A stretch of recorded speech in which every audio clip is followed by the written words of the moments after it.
Journaling is like a free therapy session, except it's just you, the pen, the paper, and your thoughts.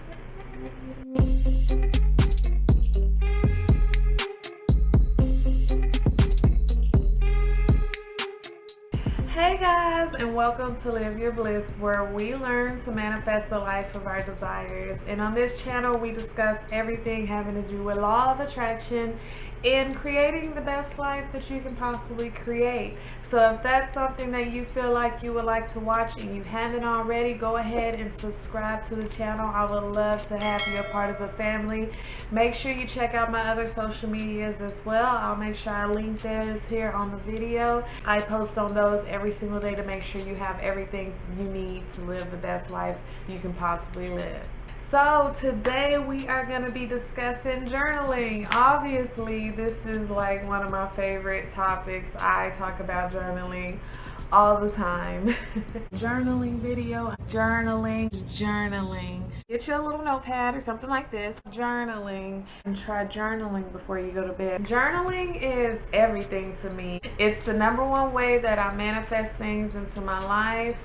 It's how I get things off my mind. It's how I express my emotions. I mean, literally journaling has been something that has changed my life ever since the day that I started practicing it. I personally tend to be alone a lot. I'm a loner, kind of. I'm not introvert. I'm really extrovert. When I'm with people, I'm great with people. But I do like my alone time. I like to spend time with myself.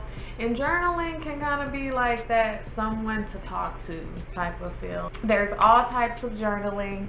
There is, bullet journaling. There's habit journaling. There's scripting journaling, which I talk about quite a bit. There's affirmation journaling, which I have talked about in my 555 video.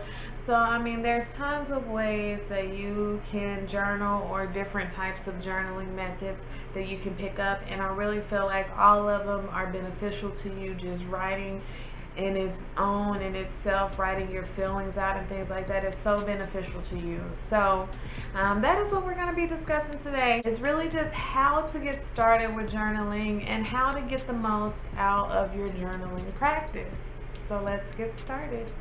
So my first tip when it comes to getting started with journaling, don't overthink it. This is supposed to be a simple thing, something that you enjoy. You just sit down with your pen, your piece of paper, and write how you feel. That's it. There's nothing else that you need to do. You don't need to overthink it. This doesn't have to be some crazy thing that you have to make sure you do every day. You journal when you feel like it. I don't always journal every day. I don't go many days without journaling, but I don't make myself journal. It's not something that I make myself do or that I feel like I'm obligated to do or anything like that. It's just something that I truly enjoy doing. Also, when you're first starting out to journal, and if you don't want to go buy a really expensive journal or whatever, you don't have to do that. Just get something to write in. I started journaling in one of these composition books. They're $1, $2 at Walmart. Just find something that you can hold your thoughts in, that you can write in and you can hold your thoughts in. And later on in your journaling practice, as you keep going, maybe you can invest in a more, fancier journal later. So it's really up to you, but just don't overthink it. Just get started. Just start writing how you feel. Just start putting it down on paper. My next tip is to be honest, and also to not judge yourself.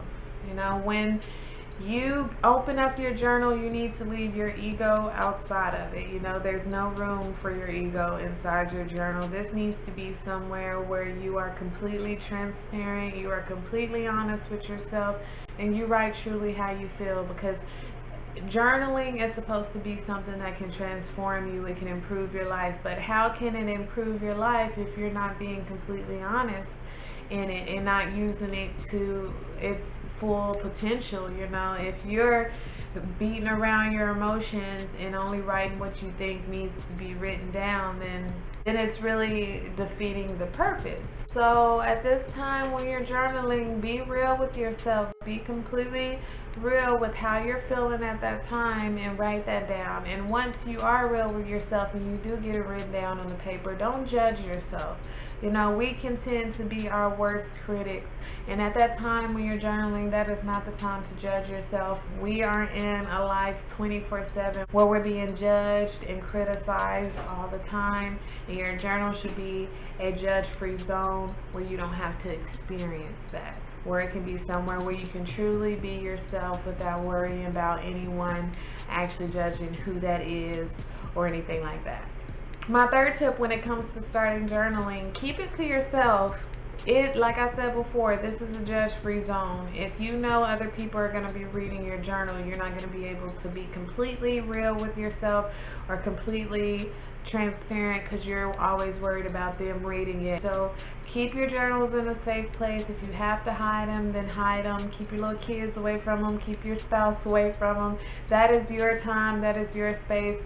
That is something that you need to keep to yourself. If you ever feel comfortable with reading your journal entries to someone, then you can. But at that point, you need to be comfortable in knowing that you might be judged for what you wrote, and you need to be comfortable enough in what you wrote to say, I don't care about you judging me, this is how I was at that time. So, you know, you can get to that point, but until you are at that point, you know, don't let anybody read your journal. Keep it somewhere that prying hands can't get to it. So my fourth tip is to be consistent. Journaling is something that you consistently come back and do. If it's not every day, then journal once a week. The journal's twice a week, you know. Just put out some time to sit down and journal. It's a great way to show yourself a little bit of attention. It's a little bit of time where you're only focused on you and what you want to write. And we all need that. We all need to be selfish sometime. And journaling is a great way to just be selfish every once in a while and only think about you for 5 or 10 minutes while you're writing. You'll start finding, once you start journaling consistently, you'll start noticing that during your regular life that you can sort through your thoughts a little bit easier. You find yourself being more present a lot more. So you will start noticing that little things like that are improving for you because you are training yourself to be present every day when you're writing. You know, you're training yourself to sort out your thoughts when you're putting them down on paper. So then you start actually doing that in your real life, you know, outside of your journal, and you start, you know, keeping your thoughts in order and understanding what's going on in your head a lot more. So it'll help you a lot if you become consistent with journaling. It's not good to keep your emotions and your feelings bottled up in you, and sometimes we don't always have someone to talk to that can understand how we're feeling. So instead of keeping all of that bottled inside of you and not actually getting it out, journaling is a great way for that to be your release, you know, to be able to get those emotions out, to be able to get everything out even when you don't have someone listening to you. You're listening to you when you're journaling, and that's the important part. Also, I like the fact, you know, the fact that I'm so consistent with journaling, I can go back a year from today and see a journal entry and, you know, see exactly where my life was at that time, or, you know, where my mind was at that time. If you're consistent in journaling, you can always use your past journal entries to see how far you've come. But if you're not consistent, if you don't journal every day or every week, then it's going to be really hard to keep up with those times because it's so scattered. You know, you got a journal entry here, you got a journal entry there, you know. So make sure you date them. Make sure you put a date on them so you can go back and see, you know, how you were at that time.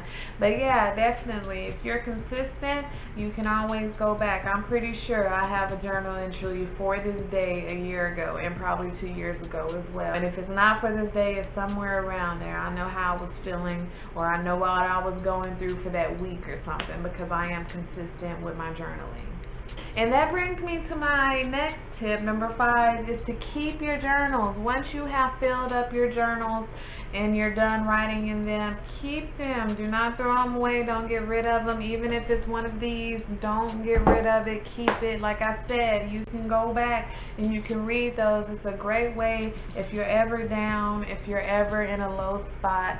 Going back and reading your old journal entries and looking at how far you've come is a great way to pick yourself back up. It's a great way to remind yourself that I've been through things like this. I've been through worse and I got through them. It's right here in my journal. I wrote it down. I remember that I got over that. I got past that. So there's no reason to, stress right now or be worried right now. Journaling helps you with that. So keep your old journal so you can go back and read those at times like that. So you can read how happy you were, or just, keep memories. We write stuff down and I swear you'll forget you wrote it down. I go back and read journal entries and I'm like, wow, I can't believe that happened. Like you forget all about it. You go back and read it and it reminds you again, so it's just different things like that. Make sure you keep your journal so you can always have them to refer back to. You'll always have those memories and really where you were at that time frame in your life. Alright guys, so I know right after this video y'all are getting up and going to go get y'all some journals or something to write in, and you're going to start writing, right? Okay. Alright, I just wanted to make sure that I convinced you. Guys, if you enjoyed this video, please share it, please subscribe, please like it. Please head over to my social medias, my Facebook and my Instagram. I share on there daily as well. I appreciate you so much for making it here to the end of the video. Live the best life that you can possibly live and live your bliss.